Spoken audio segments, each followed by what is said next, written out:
as they continue to patrol our campus today, as they do each and every day. What occurred last night is a very vivid example of the courage and commitment our officers show as they keep our community safe. And for that, we're profoundly grateful. I want to thank the University Medical Center for the care they're providing to the two officers who were injured in the line of duty. They and their families remain in our thoughts and prayers, and we look forward to their full and complete recovery.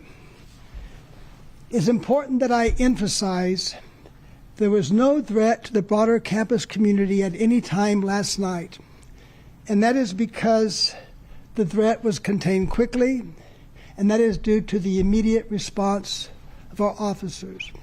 And with that, I will turn this over to Chief Kyle Boneth.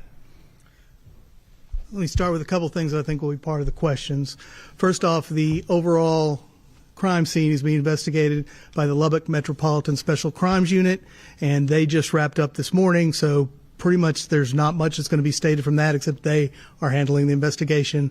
It's just too preliminary to make any comments on that. And on that, I'll open it up for any direct questions.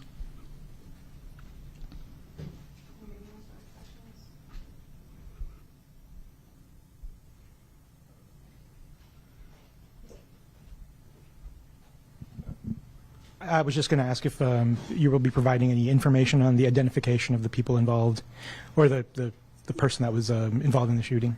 We are I'm Gabriel Monti with the Lubbock Avalanche Journal. Okay. At this time, the next of kin haven't been notified of the deceased, and then our officers, when it becomes necessary, we might have to release those names, but it's still too preliminary for us to put out the names of the officers.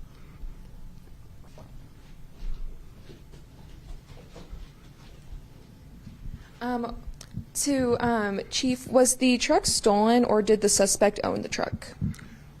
That is still being determined as part of the investigation from the Lubbock Metro Special Crimes Unit. And then does the suspect have any affiliation with Tech at all, or were officers wearing bulletproof vests when this happened? I believe every officer on the scene was in a bulletproof vest. I know one in particular was, and I'll just leave it at that. I'm sorry, I think there was a second part of the question. Was the suspect affiliated with Tech? To our knowledge, there's no affiliation with Tech. He's probably not from this area so far. Is there a name for the suspect? And can we have a description of maybe what happened? I can give you kind of a preliminary description of what happened. The name isn't going to be released till, again, next of kin. There was kind of two incidents that overlapped. Our officers were doing their daily patrols out there, had pulled over an unrelated suspect, and in the midst of dealing with that traffic violation on the frontage road of Marcia Sharp, they noticed this is what they would view as a suspicious vehicle, which I guess since I've used that phrase, I'll go ahead and define. There was door open and it wasn't a normal parking spot, and the suspect was making some furtive gestures around the vehicle. So they went over to the scene to investigate what was going on, see if they could help. And from there, I really can't make many comments till they finish their investigation. We have a question online, Chief. Can you give any kind of timeline of the incident? I think the initial response was about 12:45, and it was over by 1. I mean, it's very preliminary, but it's in the middle of the night.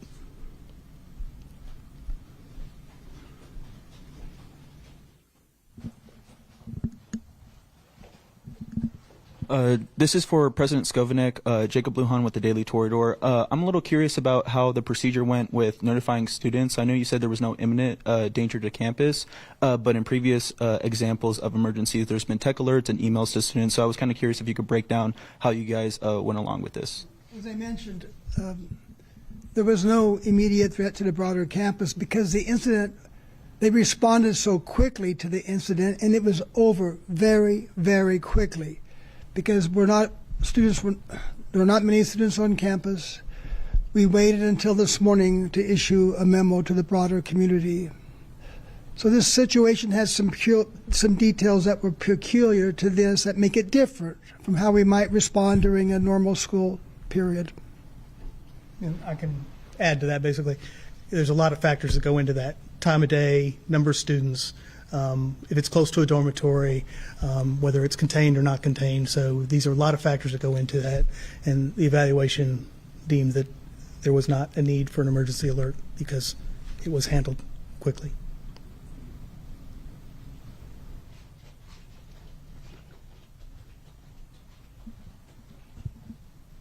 Do we have any update on the condition of the officers? One officer has some additional medical procedures to undergo and is still at UMC. The other officer has been released and is home with his family, and that happened just in the last 30 minutes. And then when that name of the suspect is released, is it going to be Texas Tech releasing it or Lubbock Police releasing it? Let me put it this way, I'm going to have to clear it with the Lubbock Metro Special Crimes Unit, and they may let us release it, but it's going to be on their say-so when all notifications have been made.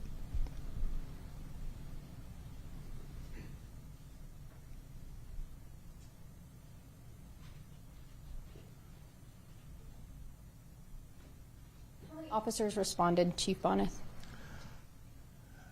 Initially, it was 2 to the traffic stop.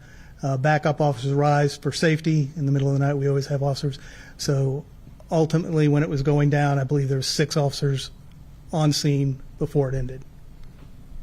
There's a question about whether this was off campus or on campus. So for people who are maybe unfamiliar with Texas Tech University, can you kind of talk a little bit about the landscape and where the incident occurred? It is, just so we're clear, the traffic stop would be described as campus adjacent initially that brought our officers to the scene. The actual event occurred very close proximity to Gate 3 of Jones Stadium, which would be campus proper.